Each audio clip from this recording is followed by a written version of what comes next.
mengatasi kram di P3K.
Kena selop. Udah lah. Jatuh tadi. Wah, ini harus diobatin.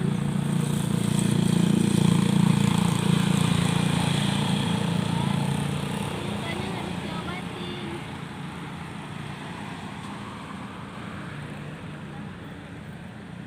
Kita pakai betadin. Nyerahin.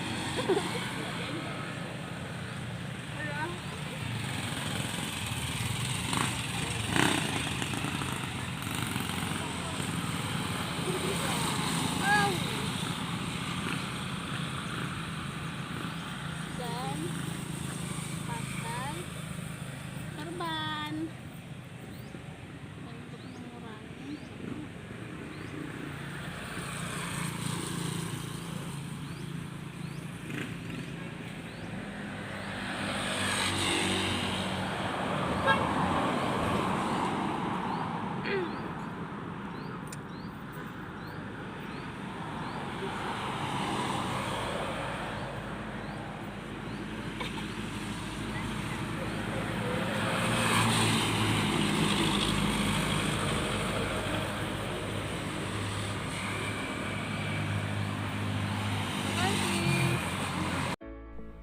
Assalamualaikum warahmatullahi wabarakatuh. Selamat pagi teman-teman. Di sini kami dari kelompok 2 ingin menjelaskan tentang pertolongan pertama pada kecelakaan atau yang sering disebut dengan P3K. Saya Elsa Monika Yasmin dan ini teman-teman saya Alivia Wara, Mutiasari, Husnia, dan Gita Anissa Sauci. Banyak sekali tindakan pertolongan pertama pada kecelakaan atau biasa disebut P3K.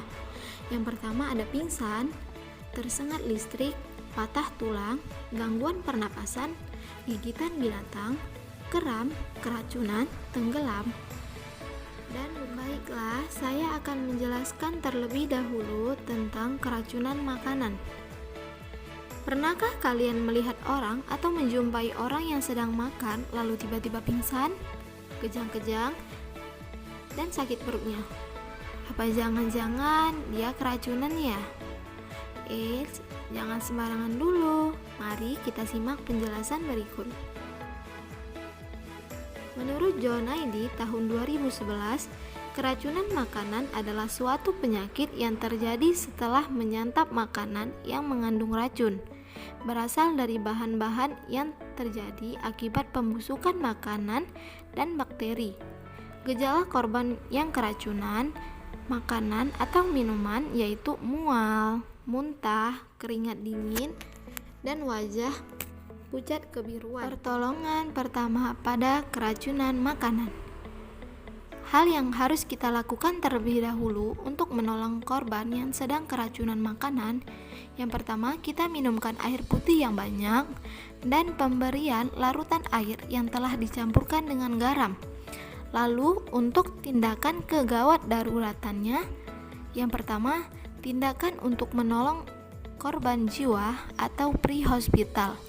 Keadaan korban saat ditemukan, apakah korban sadar, kesadarannya menurun, tidak sadar sama sekali, koma, shock, atau delirium ribus, bahkan kejang-kejang, perlu mendapatkan prioritas pertama.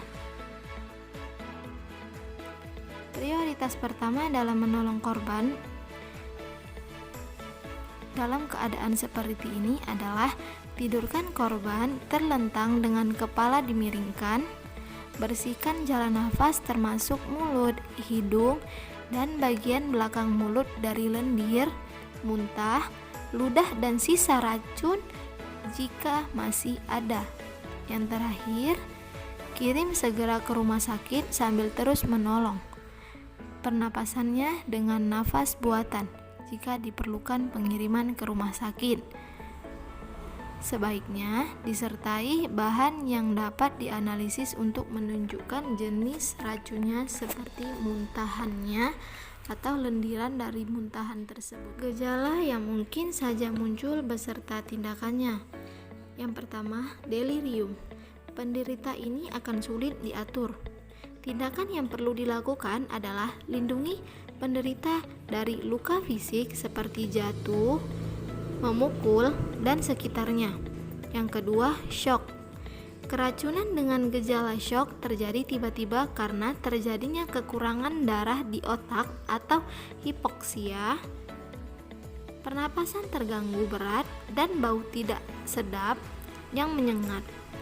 Tindakan gawat darurat ini meliputi tidurkan dengan kepala lebih rendah, dilakukan pertolongan pertama segera, dan dikirimkan ke rumah sakit terdekat. Yang ketiga, kejang-kejang. Tindakan yang dapat dilakukan dengan merangsang korban atau rancangan sinar cahaya. Apakah keracunan makanan ada dampaknya? Pasti ada, yaitu dehidrasi dan sindrom hemolitik uremik.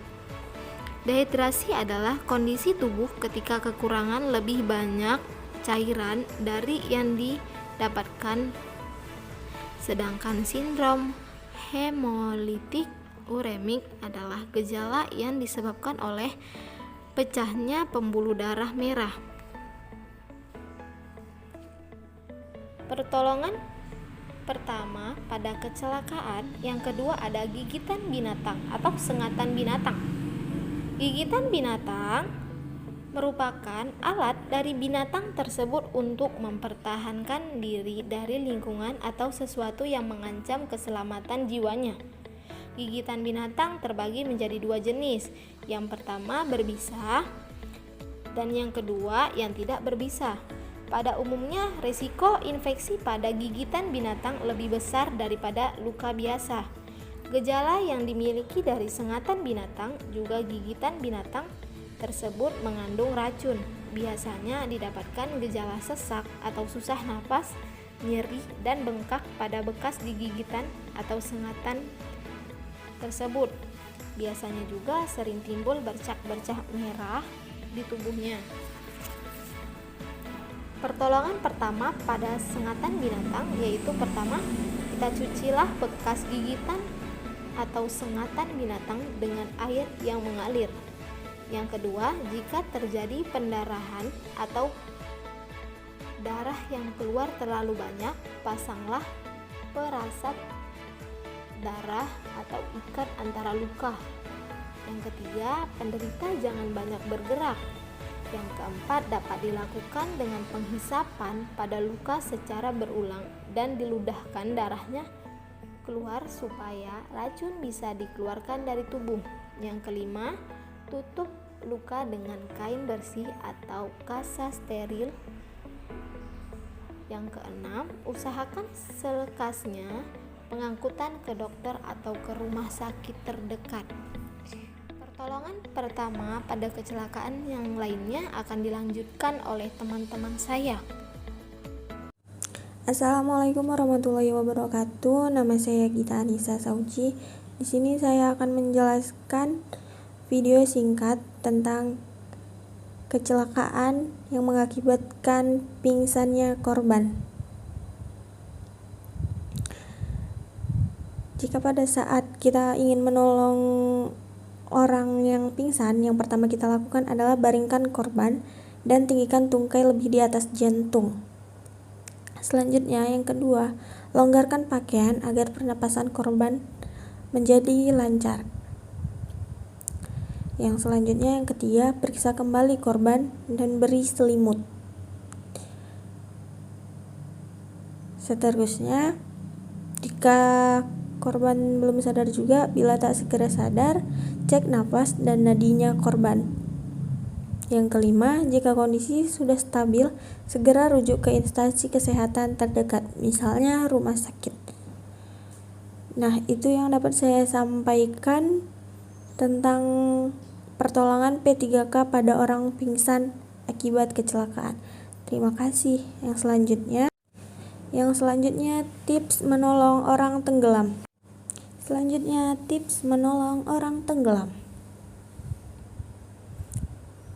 Sebelum menolong orang yang tenggelam, perhatikan keselamatan pada diri terlebih dahulu. Tidak bertindak secara gegabah karena tidak pandai berenang. Ciri-ciri orang yang terancam tenggelam. Yang pertama, posisi kepala di atas air. Yang kedua, tangan menggapai-gapai. Dan yang ketiga, badan setengah membungkuk seperti orang menaiki tangga. Dan yang keempat, kepala mendongak ke atas. Dan yang kelima, kepala timbul tenggelam. Selanjutnya, sama sekali tidak mengangkat tangan, kaki tidak bergerak, kepala cenderung ke permukaan air. Jika berada di pantai, yang pertama kepala di bawah gelombang air dan terlihat panik. Saat melihat korban tenggelam, yang pertama berteriaklah meminta tolong. Perhatikan posisi korban. Jika korban hanyut, terus ikuti korban. Mintalah pertolongan. Bisa menghubungi Basarnas dengan call center 115. Sebelum menjangkau korban, pastikan diri aman. Pegang sesuatu yang kuat seperti pohon. Kuatkan badan ke tiang atau pohon. Cara menjangkau korban. Ulurkan tangan apabila terjangkau, dekat dengan tepian. Yang jauh dari tepian, gunakan ranting, bambu, ataupun galah.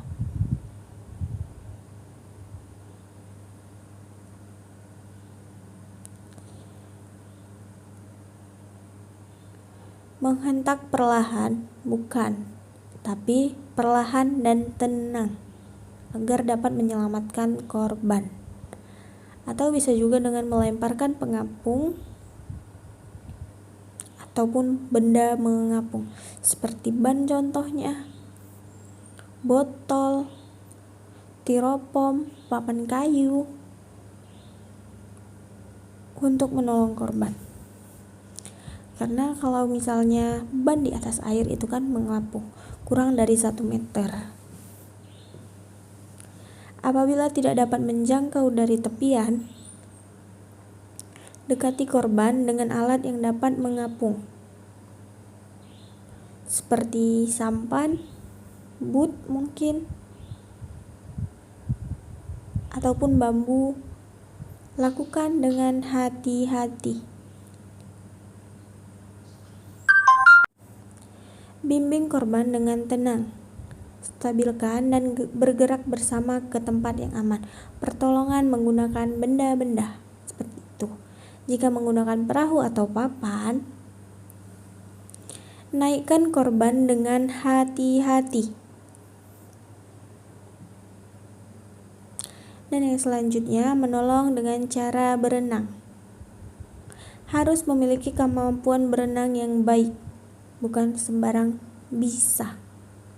Jika kita sendirian terancam tenggelam, lakukan teknik mengambang, seperti contoh di gambar, teknik Witemet. Dan tetap tenang, tidak panik, bernafas secara teratur. Cara melakukan teknik mengambang, angkat dagu, rentangkan tangan dan kaki. Posisi telentang menghadap ke atas. Atur keseimbangan. Jika memakai sepatu olahraga, jangan dilepas. Teknik ultimate. Raih benda mengapung di sekeliling.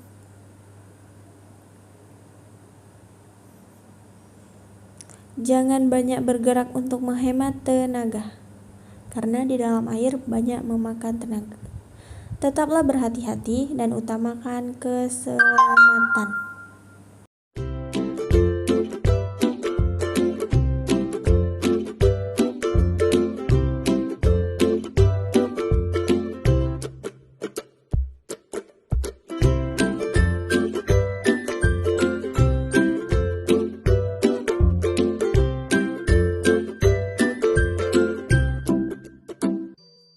Pernahkah kalian mendengar peringatan mengenai bahaya tersetrum listrik, terutama saat banjir? Pada film-film superhero, ada tokoh karakter yang tersetrum listrik, kemudian justru mendapatkan kekuatan untuk mengendalikan listrik tersebut. Namun, sebanyak apa listrik yang harus kita terima untuk mencapai fenomena yang komikal seperti itu? Kira-kira seberapa banyak sih aliran listrik yang berbahaya bagi tubuh kita? Percobaan pertama ketahanan manusia terhadap listrik adalah pemberian tegangan volt sebanyak 1700. Namun, percobaan tersebut tidak direkam secara resmi. Pada masa kini, percobaan pemberian tegangan volt yang diberikan kepada manusia adalah 2000 hingga 2200 volt pada 7 sampai dengan 12 ampere. Resistensi atau gaya yang menahan elektron pada kulit akan menurun drastis hingga 100 kali lipat dibandingkan saat kering. Ini artinya, ketika seseorang tersetrum listrik, resistensi dari tubuh akan menurun bersamaan dengan kulit yang terbakar dan rusak. Arus listrik sebesar 10 mA atau 0,01 ampere dapat menyebabkan shock yang serius, tapi tidak mematikan. Ketika badan kita menerima listrik sebesar 100 mA atau 0,1 ampere, otot-otot pada badan kita mulai berkontraksi. Jantung memiliki resisten yang lemah terhadap listrik, sehingga arus listrik sekecil 10 mA saja sudah sangat cukup untuk menyebabkan kematian. Namun, tenang, arus listrik tersebut tidak akan pernah sampai di jantung karena kita memiliki resistensi pada kulit yang tinggi sehingga dapat mengabsorpsi arus listrik tersebut sepenuhnya. Akan tetapi, jika ada sedikit saja dari arus listrik tersebut yang sampai di jantung kita, maka dapat terjadi kerusakan yang fatal. Sebagian dari kalian pasti tahu sedapnya aroma tom yum dan masakan lain di hari Imlek yang dihidangkan di meja makan. Tanpa basa-basi, seringkali kita langsung menyantap makanan tersebut tanpa pikir panjang. Dan ada saatnya lapar mata bikin kita tidak fokus, mengakibatkan tangan kita ketumpahan sup atau tersentuh panci yang panas. Lalu, apa yang harus dilakukan? Beberapa dari kalian mungkin berpikir bahwa mengoleskan pasta gigi merupakan pertolongan pertama yang tepat. Tapi, tunggu dulu. Apakah kalian tahu? Cara yang tepat merupakan menaruh luka bakar di bawah air mengalir sekurangnya 10 menit atau hingga berkurang panasnya.